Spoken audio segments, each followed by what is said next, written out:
Welcome to the Lead with Your Soul podcast. I'm Michelle Wright, your host and fellow traveler on this journey of self-discovery.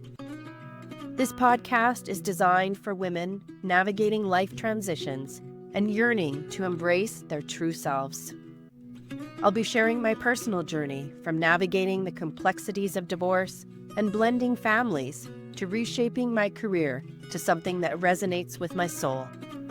With 3 decades as a teacher and mentor, I'm here to share insights, heartfelt stories, and practical strategies. Together, we'll explore how to cultivate self-love and create the vibrant, fulfilling life you deserve. Join me each week as we dive deep into the art of living authentically.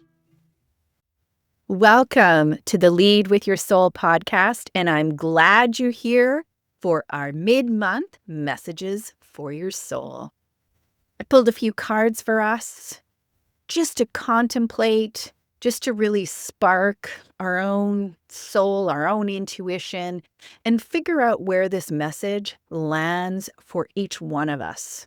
I'm going to share what the cards are about and what it means to me, and I invite you to do the same for yourself. Before we get started, if you haven't already, please take a moment, whatever platform you're on, to really rate it. It helps me as a content creator. And also think about someone who could benefit from this reading, this mid-month soul pick-me-up, and guide them on their own life. So let's get back to it. The first oracle card that I pulled was from the Faywood Oracle. Beautiful Dutch artist, Mary Faywood. Look at her art, so powerful. This one is about the forest cat staying true to ourselves. We just got out of the karmic cycles and making some decisions. And I know in my own life, this is where it has been some real life decisions. What is it that I want? And I need to go, am I going right or am I going left? How do I want to proceed? And I just did a story on it. And it is recognizing that I trust my intuition. I've done a lot of work, inner work with my intuition. And I have made huge shifts in my life, knowing how to use the intuition, how it guides me. I trust it's coming from source. I trust what it feels like, and I can feel the connection as I make those choices. And that's important. So for yourself, if you're not yet there, it's beginning to use your intuition. And what that looks like is, what do you want to eat? What movie do you want to go to? What street do you want? Where is the best car parking? Just looking at intuition and connection to the larger collective energy and you tied into it, and start seeing what it feels like when it's aligned. Because this is you staying true to yourself, staying true to the energy you're trying to create. And for me, this has been a big shift. Staying true to yourself and looking at intuition and really sorting out the detail of where is my nervous system firing, and therefore my intuition might be like, don't go there, don't go there. Or where is it that I need to move forward and it is just nervous system? Where is it guidance? Where is it nervous system keeping me in the same place, saying there's a saber-toothed tiger, but really all it is change and growth. And I've had to sort through that. I've really had to sift and sit with myself. I do this by pulling cards. I do this by journaling. Just journaling, I write every thought that's coming out. And sometimes if I don't feel like writing, I'll do a video about it. I just get it through my voice. I get it out. And as the energy comes out, as this thought comes out, I'm able to look at it, take it apart, and recognize, is this an intuitive hit of caution, or is this my nervous system keeping me small, keeping me in the same way I've gone before? Because my nervous system sends alarms whenever I change anything, even if it's for the good. Then two cards wanted to pop out from the beautiful spirit oracle. And the first one is, things that almost broke me are the things that most awoke me. And divorce. They almost broke me. It's the thing that I woke up to. It's the thing that awoke my intuition. Because when I look back on it, I knew from the beginning that it wasn't the right move. When I look at that, I knew during the marriage, even then. So maybe if I didn't fully commit to that, but I do now. Now I knew, because I wasn't people-pleasing. I wasn't responding and creating an experience for myself that was in defiance to what was present. I now know that in those situations, and I knew I had to shift, I knew I had to change. And when I would have those discussions with, at that time, those husbands, they would say to me, it's all in your head, Michelle. This isn't a true statement. This is all in your head. This is your problem. This is your fault. You need to change it. And in my people-pleasing and my lack of self-awareness, I didn't trust. I did not trust. And when I do the hindsight is 2020, when I look back, my intuition was spot on. It was spot on. I knew exactly. And every problem that was there, I saw it, I felt it, I knew it. I just didn't trust it. So that is so important because it's what woke me up. It's what had me in my healing after the second divorce going, okay, what are these patterns that I'm seeing? How can I change these patterns so I can have a different experience? Because I'm interested in a partnership. I'm interested in a successful one. So I trusted myself moving forward. And what that looked like is when I had different dates, I'm like, same pattern. And I cut it quickly. I didn't go into it saying, oh, well, let's just see. I didn't. I just cut it out. I knew it. And then I started healing enough to make the different changes. And that's where that which is true will always be enough. It's about honoring. It's about integrity. And it was really about honoring my own truth about who I was, the gifts that I had, the amazing woman I was bringing to another relationship. It was also being brutally honest with me, with the negative patterns that I brought forward, and understanding why, and with deep forgiveness and compassion. This is not about looking at yourself from a negative place and feeling lack of power. See, I told you so. I told you so. No, this is about being brutally honest with yourself with deep love, saying, I see you. I see your challenge. Because it's with that truth, that integrity, that I was able to move forward. I was able to see in my divorces where I had a pattern. I had a pattern of picking individuals that were broken birds, a pattern of people-pleasing, a pattern of not listening to myself. So when I started dating my now third husband it's going to be 13 years in May, what I started recognizing was I needed to speak and voice what I wanted. And I needed to trust that this individual had enough emotional maturity to hear my truth, my messiness even as I spoke, and that we could work through it. And so at that time, I just had a perspective of speak your truth and be willing to hear a different perspective. So it wasn't like my truth was black and white. It was, this is my truth. This is what I was seeking to understand. What was their perspective of it? And through that, I was building a compassion for my now husband and myself as we were coming from two very different experiences. I was coming from divorce. He was coming from a solid marriage and losing her through cancer. He was coming through grief. And so we had different baggage. We had different issues that we were bringing to the table, and it was talking about them. And so to this day, I speak what I need. And in the beginning, he said to me, Michelle, your directness is a little bit much for me at times. And I've learned how to soften. I've learned how to be direct. But at that time, it was a new skill I was learning. I was speaking my truth and I was speaking it directly. And then I was holding the pressure and holding the space for me to listen. So I wasn't speaking my truth and then closing the door. I was speaking my truth and holding that space and that pressure to allow myself to understand a different perspective or a different viewpoint of that truth, and then recognize where I might need to shift or understand something else and where we could move forward together in a good marriage. So what broke me is also what woke me. And the truth with myself of understanding that brought me to a deeper level of understanding in how I could create a marriage and a relationship that was based on full truth, not people pleasing, but full truth about myself. And it's kept me in a cycle of being truthful with myself. So even in these karmic times of today, I use my intuition to know what's true. And then I have to be truthful with myself.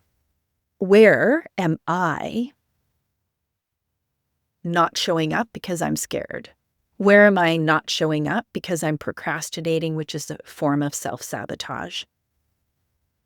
Where am I worried of fear of what everybody's going to think, what's going to happen? So you can see I have to be truthful with myself about that. And I have to be truthful in then moving forward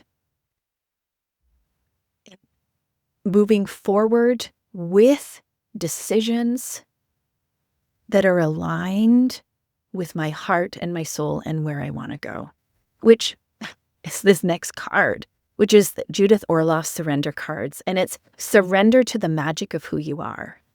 So the truth is also recognizing my gifts, my authority, my talent, the ways that I can serve you as the listener. I can serve women through my readings. And I've come to appreciate that an authority that I have is working with women in divorce and helping them move through this cycle of shame, chaos, darkness into a remembering of who they are, the magic of who they are.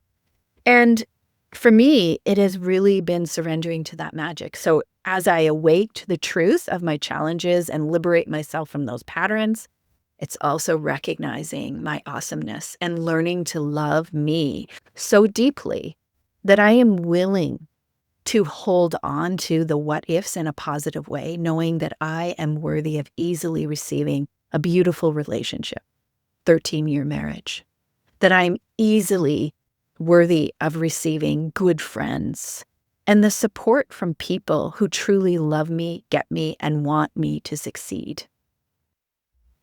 And I'm going to read this. I think it's powerful as I read this because I want you to trust your own intuition from my stories and where this is an intersection for you, where you see things light up. We all have magic in us, even in the mundane aspects of our life. Remember that you are a magical being with a uniqueness and worth that comes from just being you. And I think in human design, I'm a 6-2. And the 2 is our natural gifts. And when you look at a 2-line profile, it really speaks about we don't recognize our gifts. And so we don't recognize the difficulties that we've gone through and our ability to share these stories with others. And that through our stories, through our difficulties, going through these difficulties and becoming this new version of ourselves, more authentic, more aligned, closer to our highest potential. That's what I've been doing. And the magic is in that story we can share. So for you, what is your mundane magic? If you're a beautiful Virgo soul, it is in serving others. It is in organizing information for yourself, for other people, and recognizing how you can use that to help yourself and others move forward in a very systematic, organized way. It's also recognizing that the truth is in that beautiful way of organization, the challenge can be you can be very critical of others and yourself.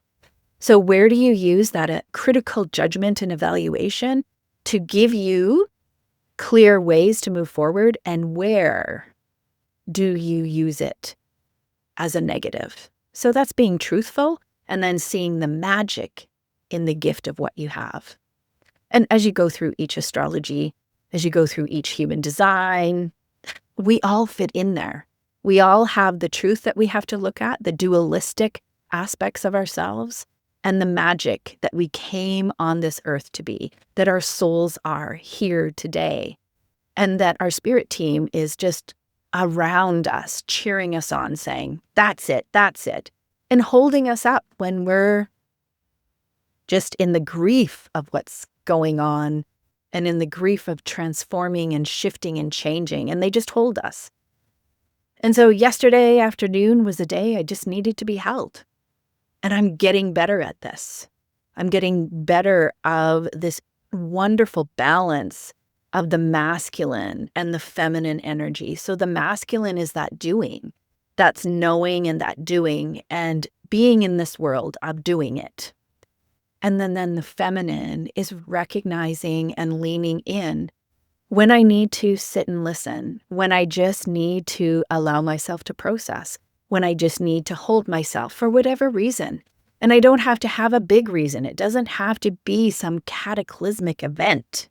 It can just be that day, I need to take a break. I need to take care of myself. And I need to be present to the messages that I'm getting while I do that. And sometimes you know what that message is? Michelle, you're choosing you. Michelle, you're following your heart, your guidance. You're embodying your emotions and what you need today. You are not taking the messages from the outside, which often are saying to you, be productive, go do this, go do that, go do this, go do that. Nope, today you're listening to yourself. You are in your divine feminine and you're loving yourself. I love wrapping up. I love getting cozy. I love just feeling safe. And that's what I needed yesterday. At other times, it's different things. It might be a massage. It might be a beautiful walk. It might be talking to a friend and sharing everything. And that's where I'm getting better at it.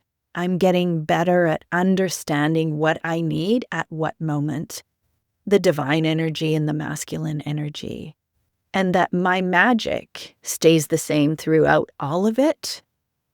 I don't change. I just am in a doing and giving and serving, or I'm in a receiving and holding myself. And that's also where I've come to understand. I used to think that me giving from an empty cup was a badge of honor. I'm exhausted. I barely have time. And I hear this language of beautiful people that I work with, right? I'm just so busy. I'm just so exhausted. I just don't even have time to breathe. I don't have time. And now I recognize that we're not honoring the rhythms of our life. We're not honoring our own cycles.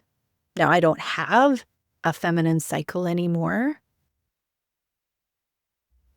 but I do still have an emotional cycle, a human cycle that I'm working with. And I need to follow that cycle. It might go with the seasons. It might go with the energy. It might go with what's lighting me up. But I follow those cycles. And I don't give from that empty cup. I do not give until I am empty and say, look at me. I gave every last thing. There's nothing left. Instead now, I fill my cup regularly. So if my cup is empty, that is like what I did yesterday, where I just fill my cup. My cup was, I needed to fill it because I wasn't feeling the energy. I wasn't feeling full. So I needed to nurture me. And now, today, I have so much overflow. I have done some stories. I have done a YouTube live. I've done readings, and I've given from the overflow, and I'm still full. So I give from the overflow of my cup. And so that might be for you. There's some stories in there. I want you to check for yourself. And where is your magic? And where are you listening to your magic and allowing it to go? And where are you finding that balance for it? And I love these cards. These are called the soul cards. And it's looking at the images and it's looking at the colors and how they speak to you. So for me, I see this beautiful angel and I see closing of the eyes, like going like this. And so often, this is my spirit team with me, the version of who I am now and the version of who I'm becoming. And I can never see it. They're like, nope, we're not going to give you the step 1, step 2, step 3 version. You are too much of a controller, Michelle. And the goal we have for you is to step into your magic and to flow, to really learn how to just be yourself and love yourself exactly as you are in every iteration of how you are, and to find that balance. And this is true of other readers who have read for me because they've said, Michelle, yes, when I met my husband, yes, there is someone coming for you, but I can't tell you more information because your team is saying no. If she knows exactly what's going to happen, she might sabotage it because she does not feel she's worthy.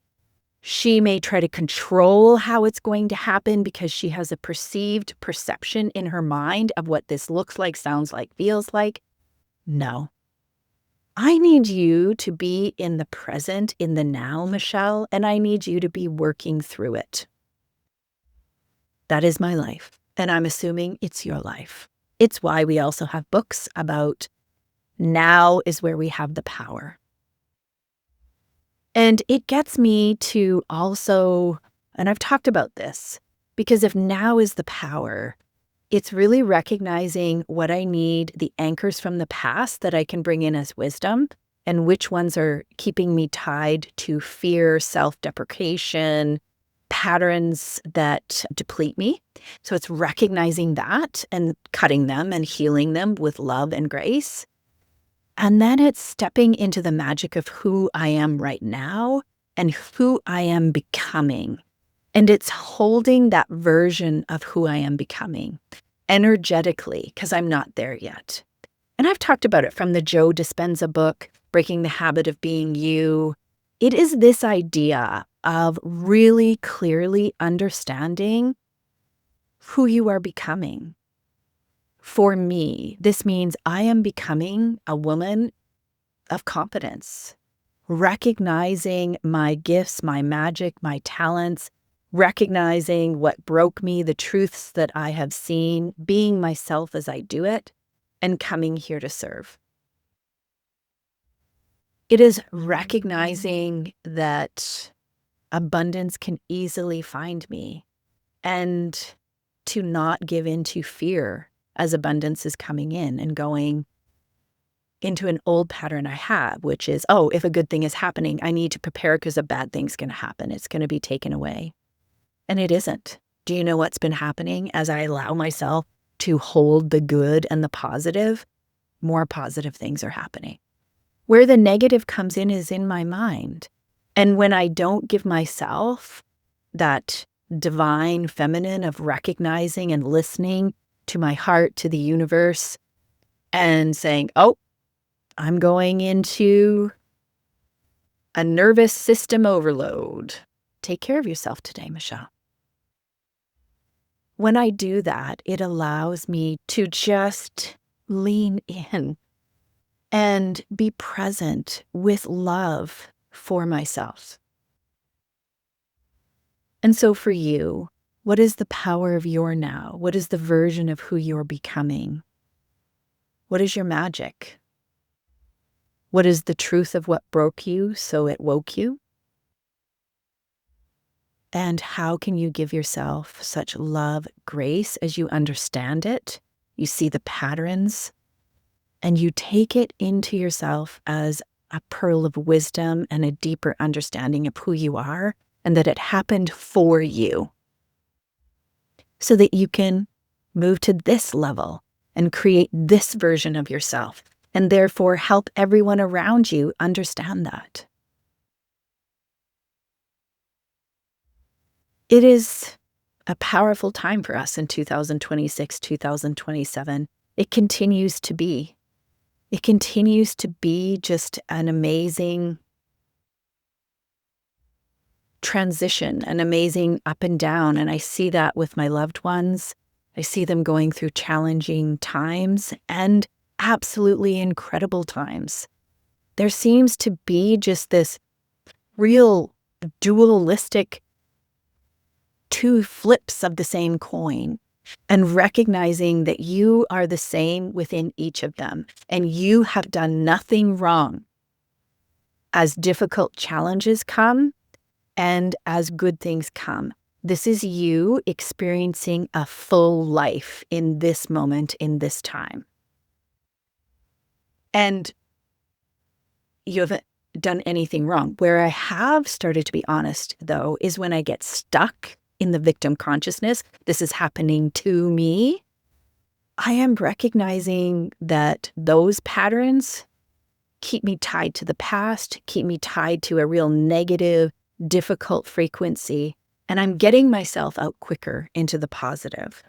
I've got Michelle Buchanan's numerology, just seeing what this is. It is taking pride of your magic, taking pride of who you've become. And it is looking at that moment and really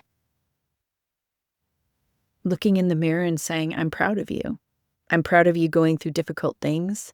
I'm proud of you having the courage to be truthful about it. I'm proud of you recognizing who you are, what you love, what you're creating, and owning that. I'm proud of you for seeing your magic. I'm proud of you for recognizing and embodying your soul and your body and your energy to the extent that you recognize when it's empty, when you need to take care of yourself, when you can give fully. I'm proud of you for sharing your gifts. I'm proud of you for dreaming a future that is full of abundance and that you are worthy of.